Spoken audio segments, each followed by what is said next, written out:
In the last emergency diagnosis, I pointed out that the government was failing to rescue our citizens detained in Cambodia. That's right, things are a bit different now. Last night, our government announced an agreement with the Cambodian government, and it's truly disappointing. The establishment of a Korean desk, where our police officers could conduct investigations directly, has also fallen through. We haven't reached an agreement with Cambodia. The government aimed to establish at least 2 Korean desk officers, but we haven't even reached an agreement on that. The Korea Desk is a system where police officers are dispatched to Cambodia to handle and investigate cases involving our citizens. Just a few days ago, the government was making a big deal about establishing a Korean desk, but now we can't even agree on this.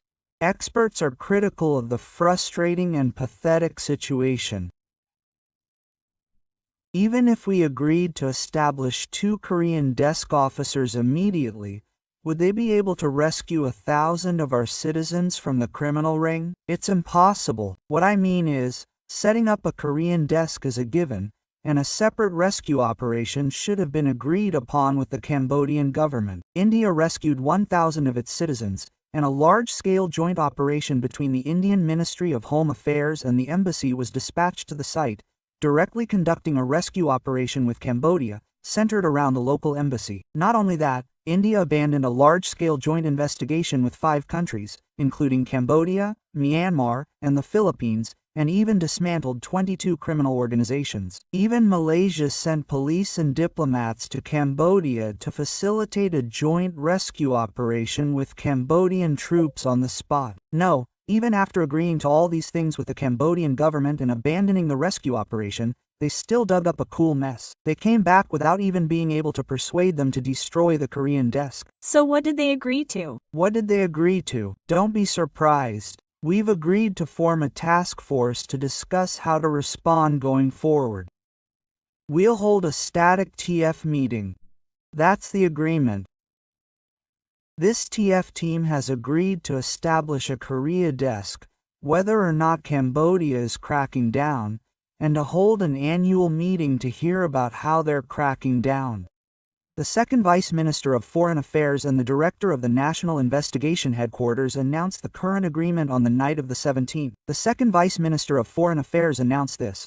We've agreed to form a task force. We'll exchange information through this meeting. It's only the first phase, but we plan to expand cooperation in the second and third phases. 60 people have been summoned to Korea. These 60 people are not just the ones who rescued our citizens held captive by criminal organizations. They are already personnel at the Cambodian Immigration Office, having participated in on-site crackdowns in Cambodia. Quote, what? They abandoned a large-scale rescue operation like India, and after rescuing 60 people, they didn't immediately bring them in by plane. They only brought in people from the Cambodian Immigration Office. What's even more pathetic is that the important thing now is to properly identify and rescue our citizens held captive in the criminal ring. The head of the National Investigation Headquarters said this. Aside from the 60 people already at the Immigration Office, they are not in discussions with the Cambodian authorities. The head of the National Investigation Headquarters himself revealed this. They said there were no discussions. When I asked what they were going to do, they said, oh, the Cambodian Deputy Prime Minister has issued orders to regularly crack down on criminal rings and immediately rescue any Koreans found. The pathetic thing is that nothing has changed. They just believed the Cambodian Deputy Prime Minister's words and returned. We'll crack down hard, and for now, take the 60 people who are at the Immigration Office.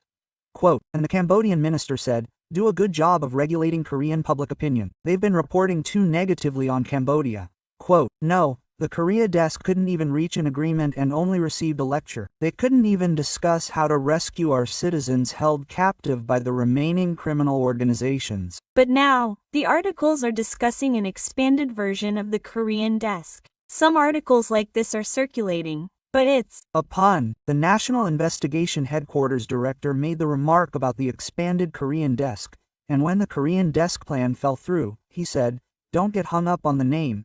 It's an expanded concept. He was referring to the TF team agreement I mentioned earlier. The second Vice Minister of Foreign Affairs also made a pun, but Cambodia and Korea have agreed on an alternative to the Korean desk. I warn you not to deceive our citizens with a single expression, like the MMO modifier. In particular, the National Investigation Headquarters Task Force team called the Expanded Korean Desk, refers to a Korean desk where our detectives are dispatched directly to local investigative agencies, where they reside and conduct on-site joint investigations. They can participate in crackdowns and conduct investigations directly. Since our detectives are on-site during the investigation period, the Cambodian police have no choice but to consult with our Korean desk and be mindful of their opinions. This is the concept of direct investigation. However, the TF team that the National Investigation Headquarters Director is currently talking about as the Expanded Korean Desk is a completely different concept. Even if police were to participate in the TF team, they wouldn't be able to provide assistance to local investigative agencies, conduct direct investigations, share investigative information slowly and limitedly, and investigate Gongju cases would be impossible.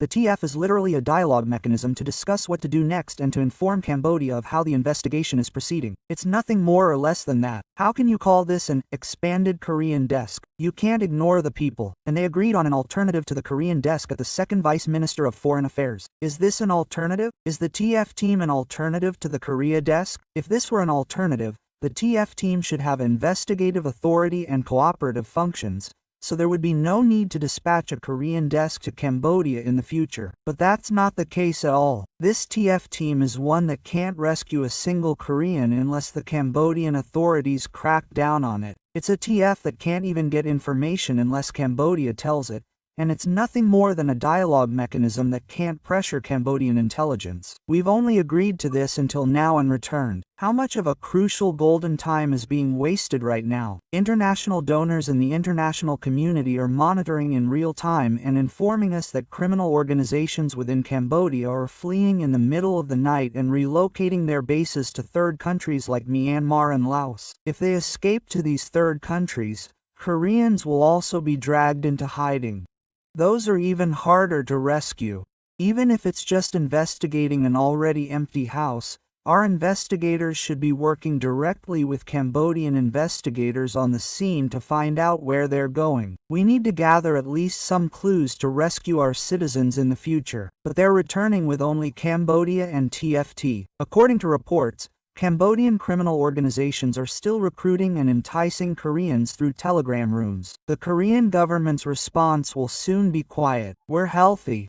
It's safe here. We'll settle 100%. You can make money. Even the people are so stupid that they quickly forget. This is a report that they're mocking our government and citizens with these words. Imagine how much the criminal organizations would laugh at our government's response. I repeat, India and Malaysia also rescued countless citizens and even wiped out criminal organizations by abandoning immediate, large-scale joint investigations. The government is making a fuss about bringing back the 60 people who were already at the Cambodian Immigration Office, as if they'd abandoned some grand rescue operation. Experts are criticizing why they only sent the head of the National Investigation Headquarters, a vice-ministerial level official from the Ministry of Foreign Affairs, as a delegation in the first place. The government's delegation is fruitless because it sends people without negotiating power. This issue is fundamentally a matter of the government's competence or incompetence. We can't just gloss over it with fancy wordplay. This is an issue that affects the lives of our citizens. If you understand this, you should be able to properly grasp the truth of the agreement that Cambodia and our intelligence reached this time. Oh, I'm really worried. The citizens are worried.